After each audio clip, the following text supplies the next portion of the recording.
Eh ben voilà, j'y ai pensé. Hein. Quand on part tard... On n'a pas d'embouteillage. Oh oui, papa, il pense vraiment à tout. Et bah quoi, c'est vrai. Bah j'ai pensé au bouée, j'ai pensé à vider le frigo. J'ai pensé à vérifier la pression des pneus, j'ai pensé à faire tous les niveaux. Et sinon, papa, t'as pensé à t'arrêter? Mais t'as raison, ma chérie.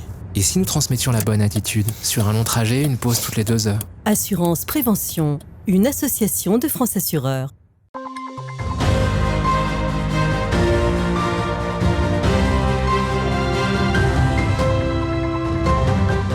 Le centre équestre de Baudonvilliers vient de rentrer des championnats de France avec la médaille d'or pour le Hunter. L'équipe de 4 cavalières a décroché la première place du podium dans cette discipline qui consiste à enchaîner un parcours d'obstacles avec la plus grande harmonie possible.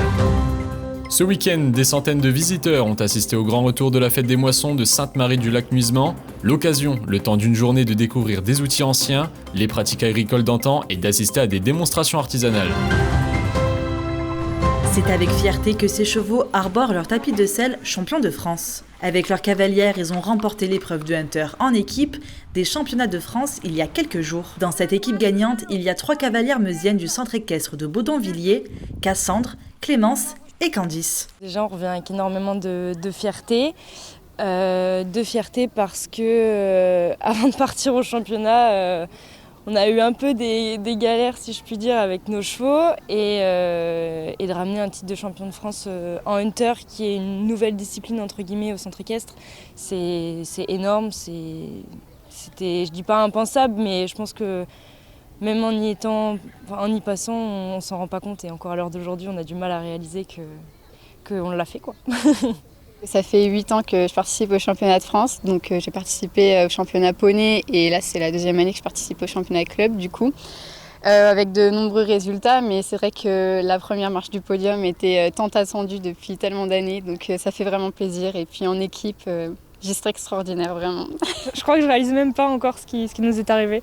C'était vraiment, vraiment génial. La remise des prix en équipe avec les couvertures, les médailles, ça c'était juste incroyable. Je pense que la victoire est même plus belle en équipe qu'en individuel.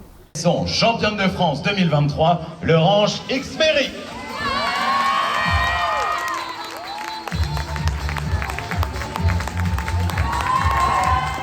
Pour arriver à ce résultat, les championnes ont dû s'entraîner au moins 4 heures par semaine avec leurs chevaux qu'elles connaissent depuis longtemps. Dès le premier jour du concours, le travail paye.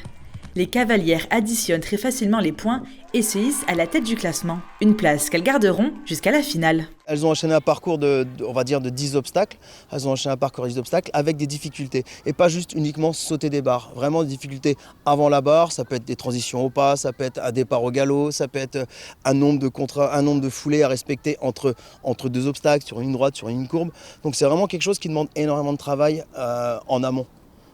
Parce que le dressage du cheval, c'est quelque chose d'assez long.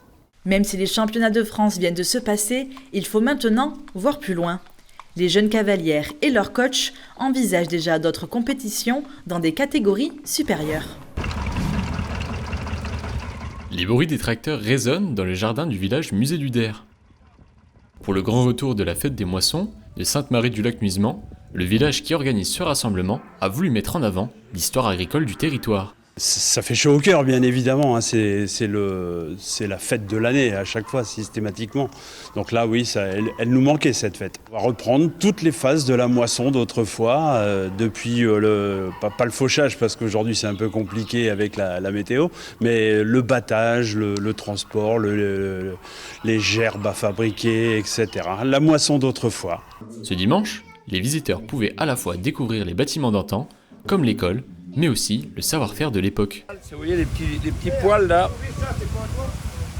Hubert est cordier, et aujourd'hui, il montre aux visiteurs comment il fabrique la corde. On remet un autre ici.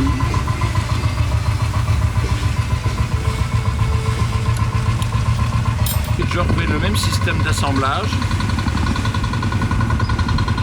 Et le chariot qui avance. Voilà.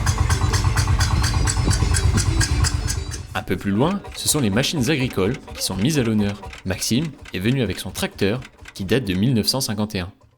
C'était un tracteur qui parcourait les plaines françaises dans les années 50 et 60, qui était utilisé pour les travaux de battage ou pour la traction. La particularité de ce tracteur, c'est un monocylindre boule chaude, donc semi-diesel.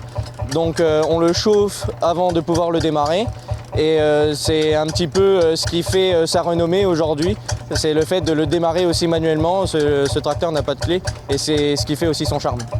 Après plus de 3 ans d'absence, la fête des moissons a donc fêté son grand retour, pour le plus grand plaisir des passionnés d'agriculture. Et on se quitte avec ces images de ce samedi où s'est tenu le dernier concert de l'été à Saint-Dizier grâce au dispositif Place aux Terrasses. Depuis le 8 juillet, une série de concerts animait les rues du centre-ville Bragard. Passez une bonne soirée sur Puissance Télévisions, l'information continue, restez avec nous. Retrouvez-nous sur le canal 373 de la TV d'Orange et sur le canal 953 des offres Freebox.